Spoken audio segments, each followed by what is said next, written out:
আসসালামু আলাইকুম সুপ্রিয় অষ্টম এবং সপ্তম শ্রেণীর শিক্ষার্থীদেরকে আজকের ক্লাসে স্বাগতম। আজকে আমরা মূলত তোমাদের বার্ষিক পরীক্ষার জন্য ইংরেজি one of the most important topic right forms of verb forms of verb এর আমরা প্র্যাকটিস করাবো। এর আগে আমরা অনেকগুলো ক্লাসে তোমরা গ্রামার প্লেলিস্ট দেখতে পারো, 6 এবং 7-এর প্লেলিস্ট দেখতে পারো, 7 এবং 8-এর প্লেলিস্ট দেখতে পারো। আমরা সেখানে গ্রামার ক্লাসের টপিক হিসেবে রাইট ফর্ম ভার্বসের রুলসগুলো করিয়েছি।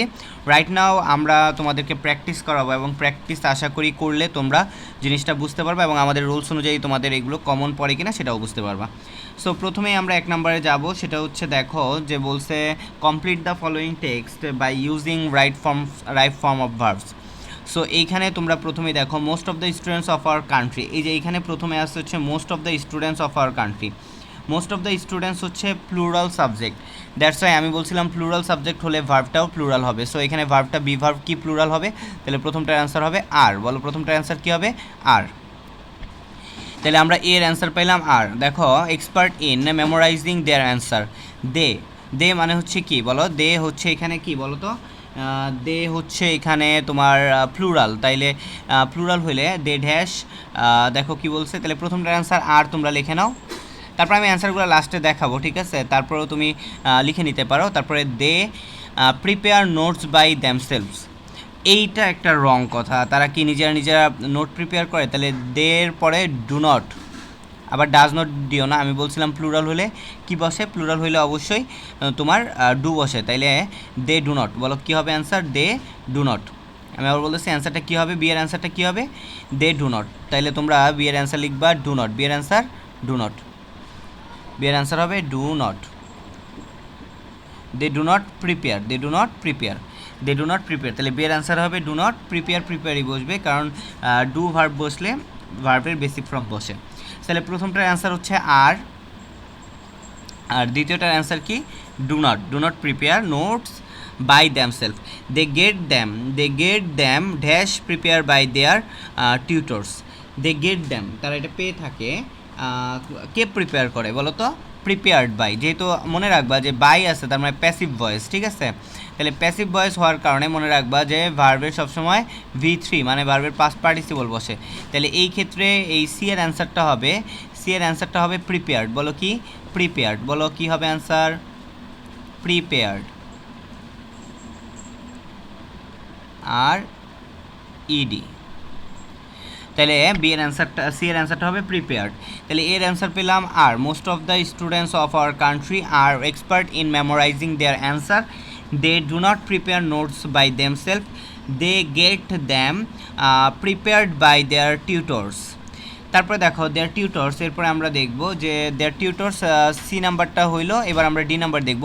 দেয়ার tutors exercise their brain for the students. তাহলে এখানে অ্যান্সার হবে দেয়ার টিউটর্স এক্সারসাইজই হবে, দেয়ার টিউটর্স এক্সারসাইজই হবে। তাহলে অ্যান্সার এখানে যা আছে তাই হবে, ঠিক আছে? তাহলে এটা যা আছে তাই হবে। For the students as a result the think power of the students, the think power না, এখানে অ্যান্সার হবে দ্য থিঙ্কিং পাওয়ার, চিন্তা করার শক্তি।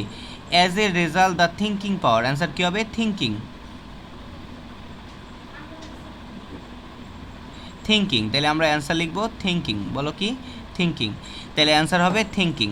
আবার বলতেছি যে as a result the thinking power of the students dash developed. তাহলে এটা ডেভেলপড হয় না, তাহলে কী হবে?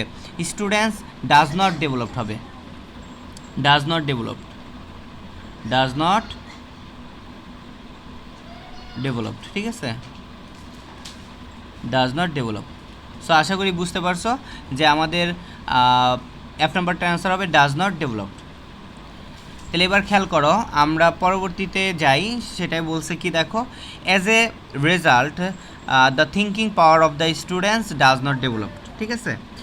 এখন দেখো এখানে তোমরা আবার বলতে পারো যে এখানে তো প্লুরাল ভার্ব ছিল, thinking power of the students ছিল, তাহলে তো এটা ডু নট ডেভেলপড হওয়ার কথা না। এটা বলছে থিঙ্কিং পাওয়ার, থিঙ্কিং পাওয়ার, ঠিক আছে? এটা হচ্ছে তোমার মনে রাখতে হবে যে থিঙ্কিং পাওয়ারটা হচ্ছে একটা অ্যাবস্ট্রাক্ট নাউন, দ্যাটস ওয়াই এটা সবসময় সিঙ্গুলার ভার্ব গ্রহণ করে, তাই ডাজ নট ডেভেলপ হয়েছে। দে ড্যাশ, দে হ্যাভ, এখানে দেখো এখানে হ্যাভ ভার্ব ইউজ করতে হবে। They dash any command of the language, তো এইটার অ্যান্সারটা কী হবে? এটার অ্যান্সারটা হবে they do not have. They do not have, যেহেতু এটা প্লুরাল তাই they do not have, do not have হবে অ্যান্সার। তাইলে এটার অ্যান্সার হবে they do not have. G নাম্বারটার অ্যান্সার কী হবে বলো শিক্ষার্থীরা? They do not have any command of the language. They sometimes dash well in the examination. They sometimes, এখানে অ্যান্সারটা হবে কি ডুই হবে, যেহেতু সামটাইমস আছে, ঠিক আছে, মাঝে মাঝে, তাই এইটা ডুই হবে। দে সামটাইমস, এবং তারা যেহেতু বহুবচন তাই ডুই হবে। They sometimes do well in the examination. তারপরে বলছে but for this they can,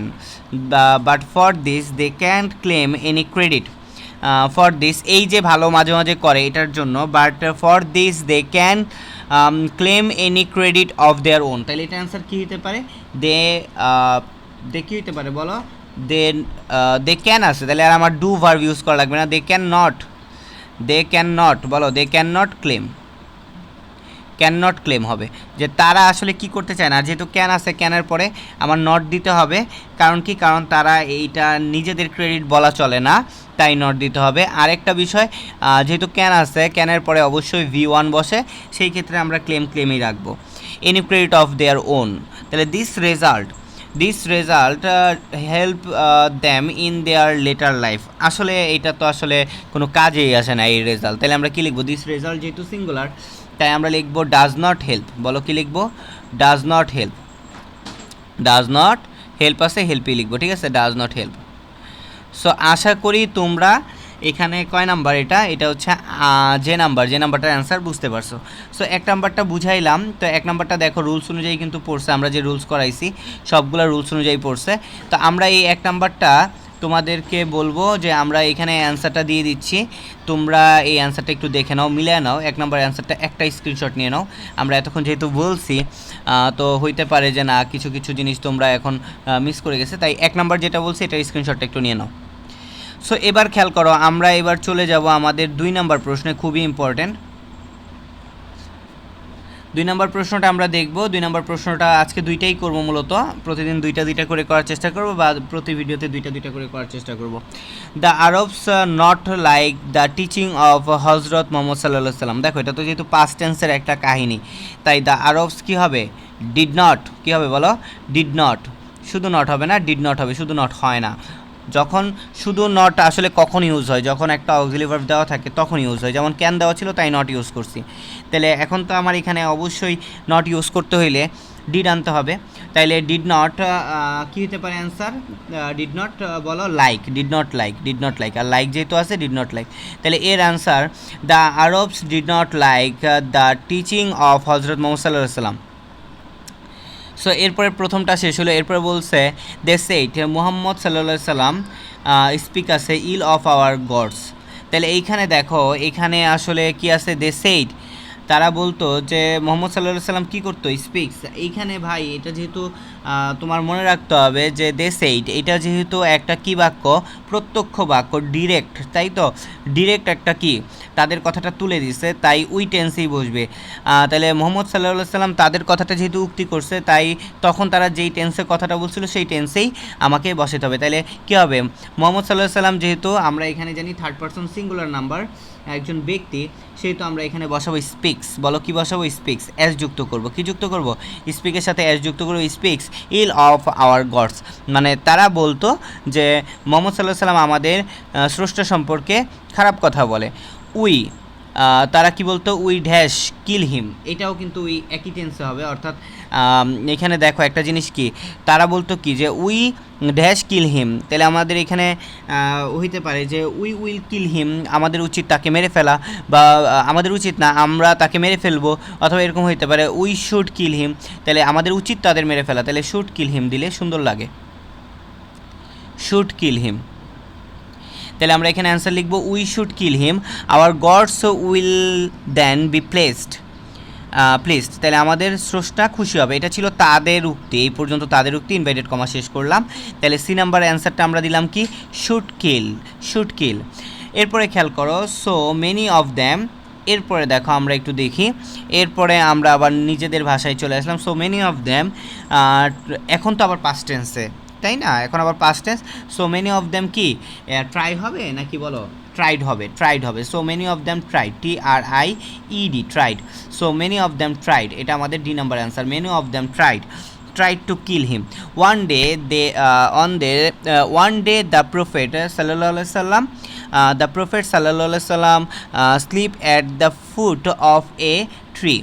তো এখন একটু খেয়াল করো, ওয়ান ডে এটা তো অতীতকালের ঘটনা, তাহলে স্লিপ হবে নাকি তোমার, যেহেতু এখানে বলছে ওয়ান ডে দ্য প্রফেট সাল্লাল্লাহু আলাইহি সাল্লাম sleep at the root of a tree, তাহলে এখানে দেখো, এখানে সে তো ঘুমাচ্ছিল, সে তো আর জেগেছিল না, ঘুমাচ্ছিল যেহেতু পাস্ট টেন্সে, তাহলে কী হবে? তাহলে ওয়াজ স্লিপিং হবে, ওয়াজ স্লিপিং, ঠিক আছে? Was sleeping.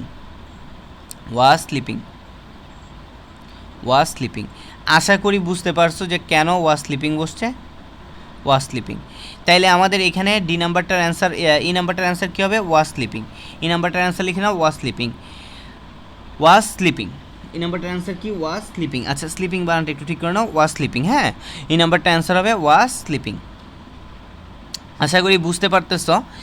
এরপরে খেয়াল করো, আমরা ই পর্যন্ত চলে আসার পরে আমরা দেখব ওয়ান ডে দ্য প্রফেট সাল্লাল্লাহু আলাইহি সাল্লাম was sleeping at the foot of a tree, he be along. আচ্ছা, হি এখানে থার্ড পারসন সিঙ্গুলার নাম্বার, এবং এটা যেহেতু পাস্ট টেন্স, তাহলে আমরা এখানে অবশ্যই একটা সিঙ্গুলার ভার্ব ইউজ করবো, এবং পাস্ট টেন্সের সিঙ্গুলার ভার্ব হচ্ছে ওয়াজ। পাস্ট টেন্সের সিঙ্গুলার ভার্ব কি? ওয়াজ। তাহলে হি ওয়াজ অ্যালং, টেন্স জানতে হবে। অ্যান্ড আরব, যেহেতু এটা পাস্ট টেন্সের ঘটনা ছিল, আরব স হিম স্লিপিং, এবং আরবরা তার ঘুম দেখেছিল, ঠিক আছে? দেখছিল।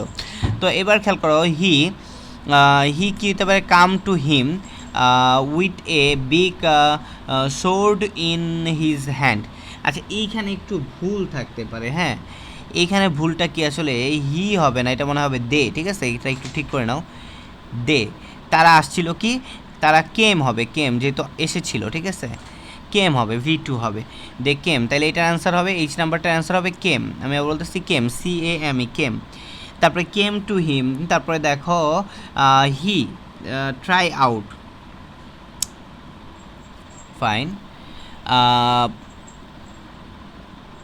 আচ্ছা, দে না দিয়ে একজন কি বুঝেছে? তাদের ভিতরে একজন হয়তো গেছে, তাহলে হি দাও।